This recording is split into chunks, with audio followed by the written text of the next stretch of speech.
రైతు బంధు ఎగ్గొట్టేసినట్టేనా కౌలు రైతులను మోసం చేసిన కాంగ్రెస్ ప్రభుత్వం వెంటనే క్షమాపణ చెప్పాలి. హెరిటేజ్ కోసము రైతులకు విజయ డైరీ బకాయిలు ఇవ్వడం లేదు. నిరంజన్ రెడ్డి మాట్లాడింది రెండో పేజీలో ఎక్కడున్నదా రెండో పేజీలో ఉన్నదట. ఇదొకటి రైతు బంధు రైతుకు సంబంధించి ఉన్నది కాబట్టి మాట్లాడేటువంటి ప్రయత్నం చేద్దాం. కొంత రైతుల మీద పాపం బీఆర్ఎస్లో కూడా ఇప్పుడు ప్రేమ కలుగుతూ ఉంది. రైతు బంధు ఎగ్గొట్టేసినట్టేనా కౌలు రైతుల్ని మోసం చేసిన కాంగ్రెస్ ప్రభుత్వం వెంటనే క్షమాపణ చెప్పాలి. హెరిటేజ్ కోసం రైతులకు విజయ డైరీ బకాయిలు ఇవ్వడం లేదు నిరంజన్ రెడ్డి. ఇక రాష్ట్రంలో రుణానికి మాఫీ లేదు, రైతుకు భరోసా లేదు, రుణమాఫీ ఒక మాయ, రైతు భరోసా ఒక భ్రమ అని మాజీ మంత్రి సింగిరెడ్డి నిరంజన్ రెడ్డి విమర్శించారు. 2 లక్షల రుణమాఫీ అయినా ఒక్క రైతును చూపించాలని కాంగ్రెస్ సర్కార్ సవాలు విసిరారు. ఏమంటుడు? 2 లక్షల రుణమాఫీ అయినా ఒక్క రైతును చూపించాలని కాంగ్రెస్ సర్కార్ సవాల్ విసిరారు. ఇక విజయ డైరీకి పోసిన పాల బిల్లులు ఇవ్వకపోవడంతో రైతుల పాలను రోడ్లపై పోసి తమ నిరసన తెలియజేస్తున్నారని వెల్లడించారు. శనివారం తెలంగాణ భవన్లో మీడియాతో మాట్లాడుతూ 10 నెలల్లో కాంగ్రెస్ ప్రభుత్వం 80,000 కోట్ల అప్పు చేసినా ఏ రంగంలోనూ గణనీయమైన మార్పు రాలేదని విమర్శించారు. మొదట 49,000 కోట్లు రుణమాఫీకి అంచనా వేసి ఆ తర్వాత 41,000 కోట్లని ప్రకటించిన రేవంత్ రెడ్డి బడ్జెట్లో మాత్రం 26,000 కోట్లు కేటాయించారని, చివరికి 17,000 కోట్లు మాఫీ చేసి చేతులు దులుపుకున్నారని వివరించారు.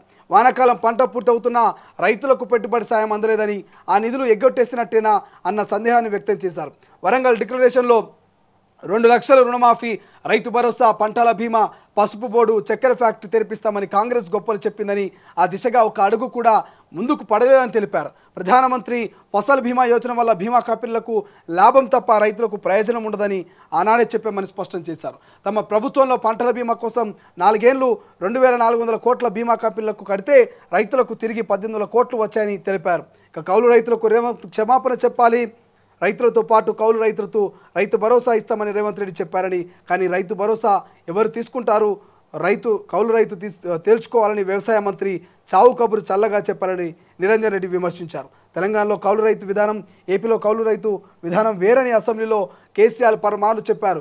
తెలంగాణలో పాలకు ఇచ్చే విధానం, ఏపీలో కౌలుకు ఇచ్చే విధానము ఉంటుందని చెప్పారు. ఇక కొందరు ఆంధ్ర నేతల చేతిలో ఉన్న రైతు సంఘాలు ఈ వాదన తెచ్చాయి. దాని కాంగ్రెస్ అందుకుని కౌలు రైతన్నలు రైతు భరోసాని బురిడి కొట్టించింది. ఇప్పుడు అసలు విషయం బయటపడి ముసుగు తొలగించి కౌలు రైతులకు రైతు భరోసా ఇవ్వబోమంటున్న కాంగ్రెస్ సర్కార్ వారికి క్షమాపణ చెప్పాలని డిమాండ్ చేశారు.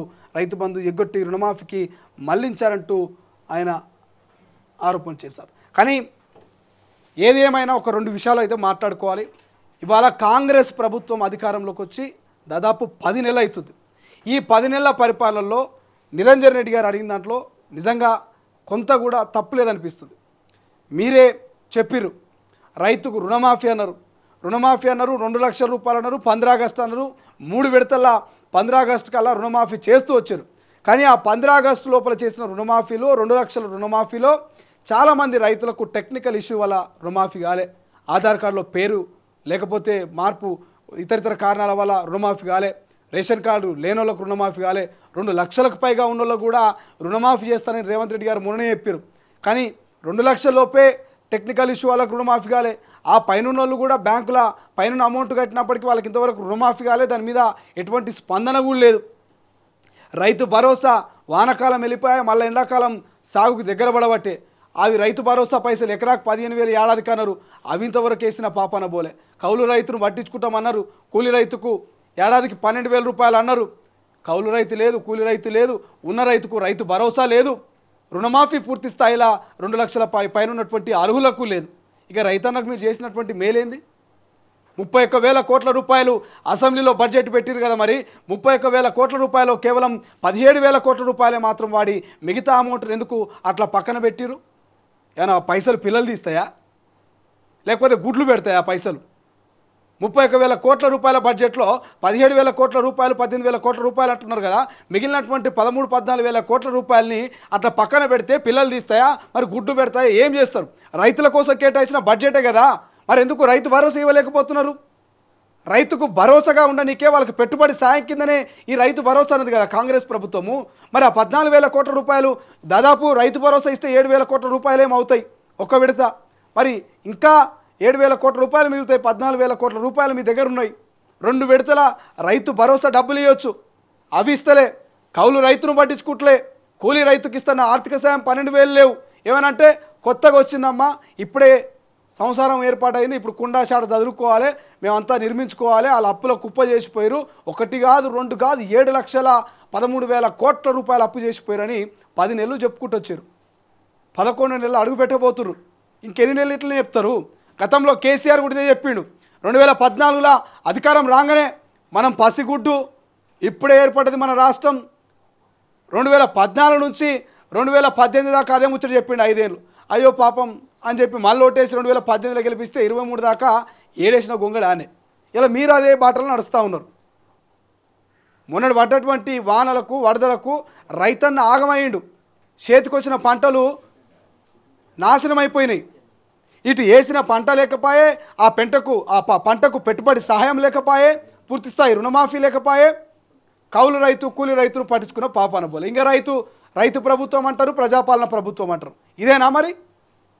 ఇలా తొలివేలు కనుక స్క్రీన్ మీద మా వాట్సాప్ నెంబర్ పెట్టి రుణమాఫీ ఎంతమందికి అయింది ఏమైందా అంటే 100 ఫోన్లు వస్తున్నాయి. ఇలా మాకు ఇప్పటికీ నెంబర్ పెట్టినాం.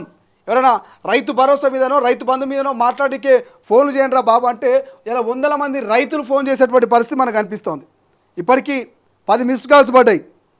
రైతు బంధు వచ్చిందా, రైతు భరోసా వచ్చిందా లేదా, రుణమాఫీ అయిందా లేదా, ఏం నడుస్తుందని చెప్పేసి అడిగితే ఇలా 100 ఫోన్లు వస్తున్నాయి. ఈ ఫోన్లన్నిటి కూడా రాష్ట్ర సర్కారు మంత్రులు సమాధానం చెప్పాల్సిన అవసరం ఉంటుంది కదా, కానీ చెప్పరు. ఇలా ప్రతిపక్షము విమర్శిస్తున్నది, ప్రతిపక్షం తన పాత్రను పోషిస్తూ ప్రశ్నిస్తున్నది. రావట్లేవు, నిజంగానే డబ్బులు పడట్లేదు అది. వాటన్నిటి కూడా సమాధానము రాష్ట్ర సర్కారు చెప్పాల్సినటువంటి బాధ్యత ఉంది. కానీ ఇలా మంత్రులు ముఖ్యమంత్రి గారు ఏదో అట్లా దాటి వేసుకుంటూ పోతున్నటువంటి పరిస్థితి. అసలైన తొలి వెలుగు. ఫాలో వాట్సాప్ @తొలి వెలుగు official.